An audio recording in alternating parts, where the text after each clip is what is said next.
Olá a todos e bem-vindos à segunda parte deste tutorial para principiantes em Revit. Se ainda não viste a primeira parte, clica na anotação que aparece cá em cima. Neste vídeo vamos aprender a manipular paredes, inserir portas e janelas e também explicarei alguns conselhos importantes que possam ser úteis.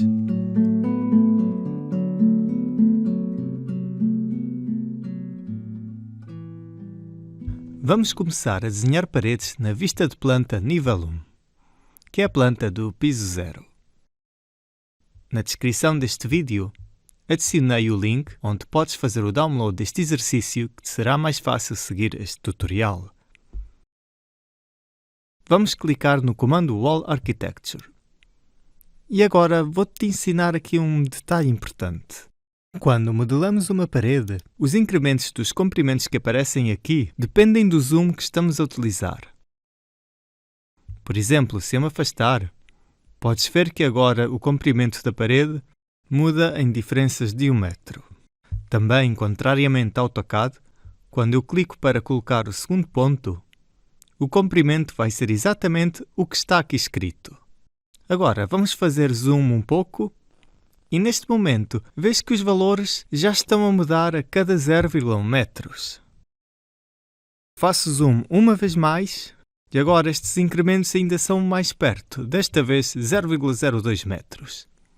Estas definições podem-se editar em Synapse, que fica localizado no menu Manage e é o ícone que está aqui. Nesta janela, na parte de cima, é exatamente o que eu estava a falar antes, Dimension Synapse. Em Length Dimension Increments indicam essas diferenças. O primeiro é o valor quando eu estou no zoom mínimo. Os incrementos estão ao metro. E a partir de determinado zoom é 0,1 e assim sucessivamente.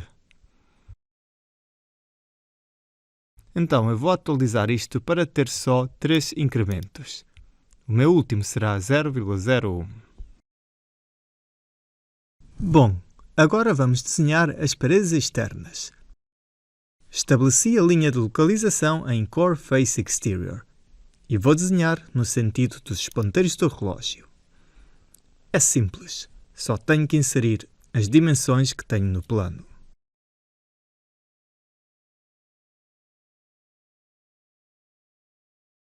Agora imagina que eu me engano, como o que aconteceu aqui. Não faz mal. Carrego no ESC 2 vezes seguidas, seleciono a parede e simplesmente mudo a dimensão à correta, 6 metros. Depois ativo novamente o comando Wall para continuar, coloco o primeiro ponto aqui e depois vou continuar a desenhar até chegar ao início. Pronto, as paredes exteriores já estão terminadas. Agora, suponho que quero mudar o tipo de parede a um com uma espessura diferente. O tipo atual tem 140 mm. Como estas são as paredes exteriores, preciso de um tipo mais espesso. Vou selecionar este.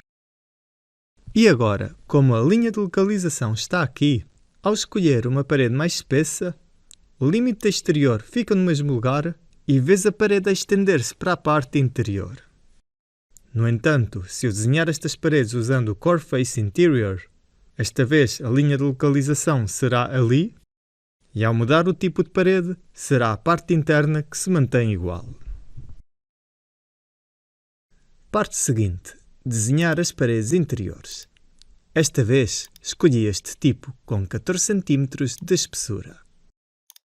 E não é muito importante a parede na qual eu começo, porque em Revit é fácil e intuitivo mudar a posição das paredes depois de desenhá-las. Já vamos ver. Começo com esta vertical, porque eu sei que vai intersetar este canto. Depois, a parede que divide a parte esquerda em 2/4 está a esta distância de 3,8 em relação à parede externa. Um bom método para desenhá-la é chegar ao endpoint deste canto, desloco um pouco para cima e vou teclar a distância. Depois, vamos continuar a desenhar a pequena divisão à direita. Aqui vou usar o mesmo método. Desloco-me abaixo e teclo a distância de 2,2. Desenho a parede seguinte ali, que é 1,13. E a vertical. Como eu não sei o comprimento, vou metê-la mais ou menos aqui, já que eu posso ajustá-la depois. Esta é de 0,86 e a última vou conectá-la à parede externa na parte superior. Como manipular paredes e cotas. Cada vez que eu seleciono uma parede, cotas temporais aparecem para medir o elemento selecionado aos objetos que estão mais perto. De forma geral, são as paredes que estão na mesma direção. Por isso, podemos movê-las aos lados facilmente. Basta clicar e manter pressionado o botão esquerdo e podes ver que as paredes que estão unidas vão se ajustando de forma a manter a união. Mas não se pode mover a parede acima ou abaixo, por causa das restrições que existem por defeito nos ângulos de interseção. Numa situação onde existe uma parede diagonal unida à que eu quero mover, para manter o mesmo ângulo, a parede aumenta ou diminui o seu comprimento, como podes ver neste exemplo. Outra maneira de mudar a parede de posição está em modificar as linhas de cota. Olha o que acontece quando eu ajusto estes comprimentos a 4 metros. A linha de cota do outro lado também se reajusta. Linhas de cota temporais só aparecem quando seleciono certos elementos. Mas se quiseres converter uma cota temporal em permanente, simplesmente faz clique neste símbolo e já está. A seguir, clica num lugar que não haja nada para confirmar a linha. O tamanho das linhas de cota depende da escala da vista atual. Isto acontece porque as linhas de cota em Revit são anotativas. Por exemplo, vou mudar a escala, clicando no ícone que está aqui abaixo. Vamos mudar a 1/50 e podes ver que o tamanho das linhas mudaram.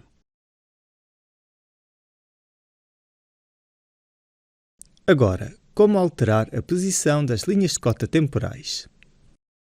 Estes pontos indicam a posição de cada cota. Por exemplo, nesta parede, estamos a medir desde este lado, mas se eu clicar aqui uma vez, repara como mudou ao outro lado. Se clicar uma vez mais, podes ver que agora está a medir desde o centro da parede. Outra maneira é arrastar essa linha de base até outro ponto de referência.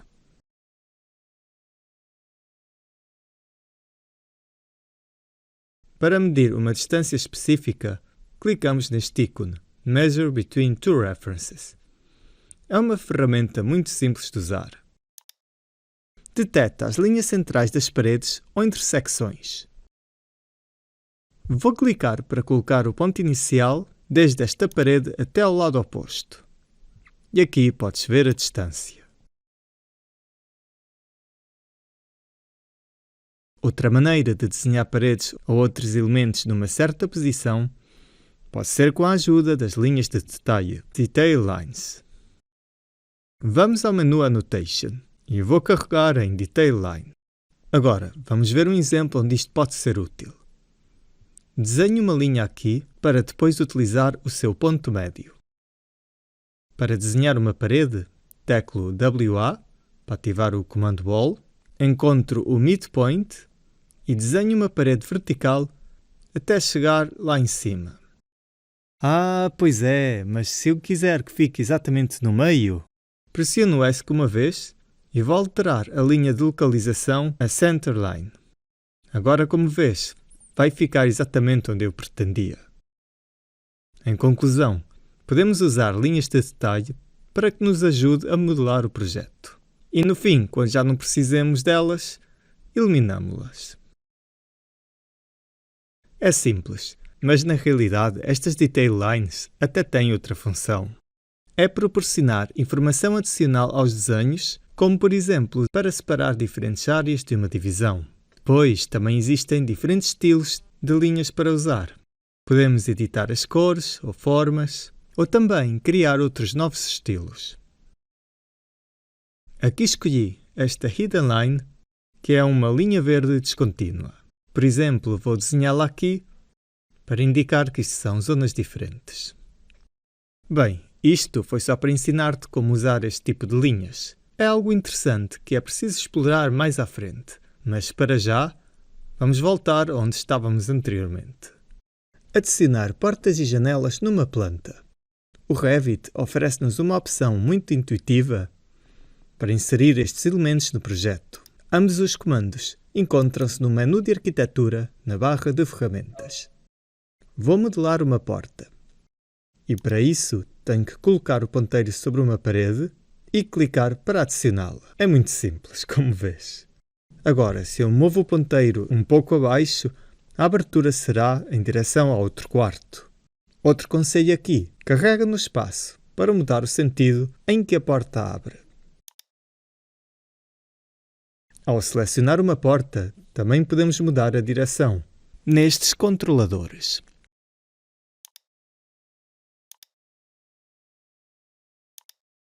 Agora vamos mudar o tipo de porta. É igual que nas paredes. Clica aqui e agora atenção, os tipos de porta que vêm com o programa têm as suas medidas indicadas no nome. Isso significa que vai ser fácil escolher a porta adequada.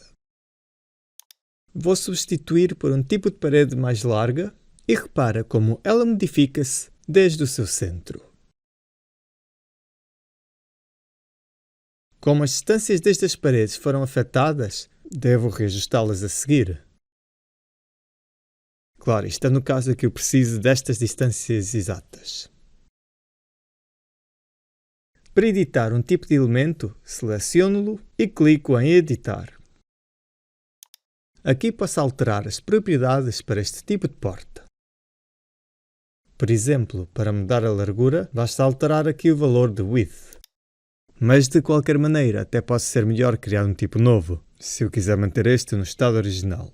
Para isso vou duplicar, teclo o nome que quiser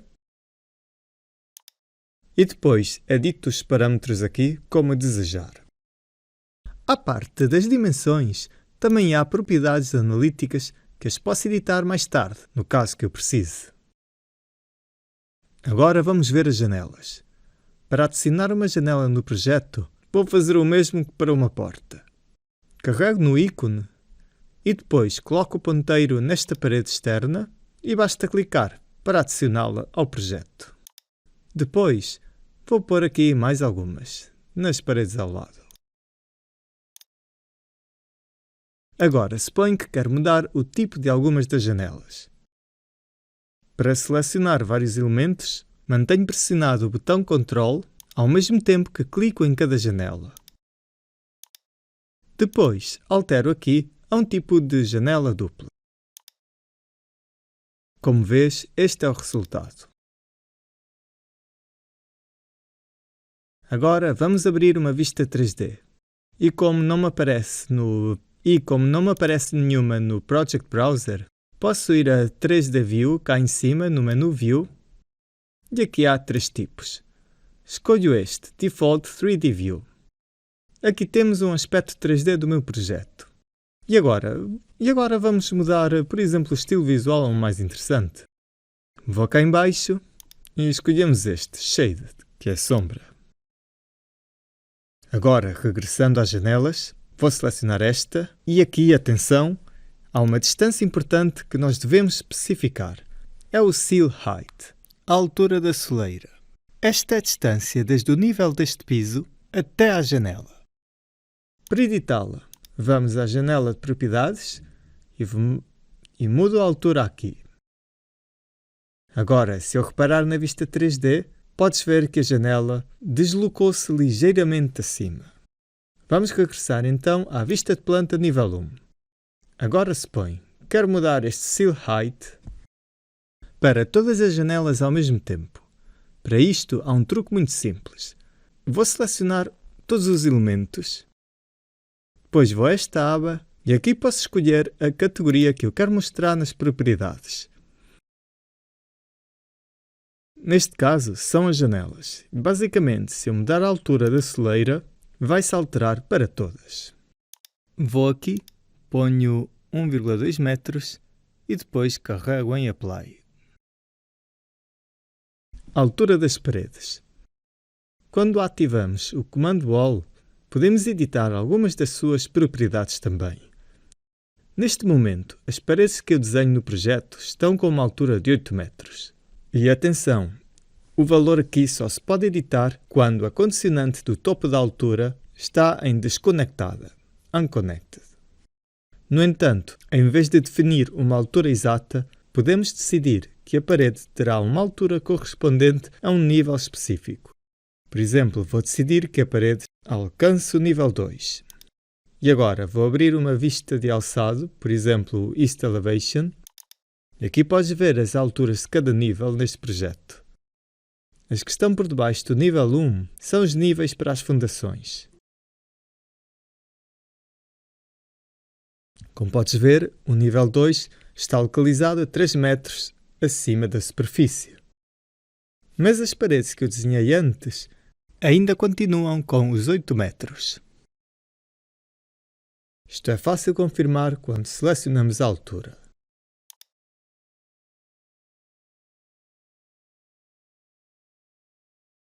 Para alterá-la, vou selecionar todas as paredes, mas para isso é preferível voltar à vista do nível 1. Vou selecionar a planta toda. E na aba que eu fui há bocado, seleciono paredes e mudo o Top Constraint para nível 2. Finalmente, regressando ao alçado, podes ver que agora já se conectam ao piso de cima. Agora, tu podias perguntar-te, se eu decidir mudar a altura do nível 2, o que é que acontece? É muito simples. Clica no nível e, como vês, podes mudar a altura a que quiseres. Por exemplo, 2,8 metros. As paredes mantêm a conexão ao nível 2 e para isso a altura teve que se ajustar. Outra coisa, também é possível mudar os nomes dos níveis. Por exemplo, vou alterar este nível 1 a Ground Floor e o nível 2 a First Floor. Bom, chegamos ao fim da segunda parte deste tutorial. Muito obrigado, espero que tenhas gostado e, se ainda não o fizeste, não te esqueças de subscrever a Coding Black para ter fácil acesso aos restantes tutoriais.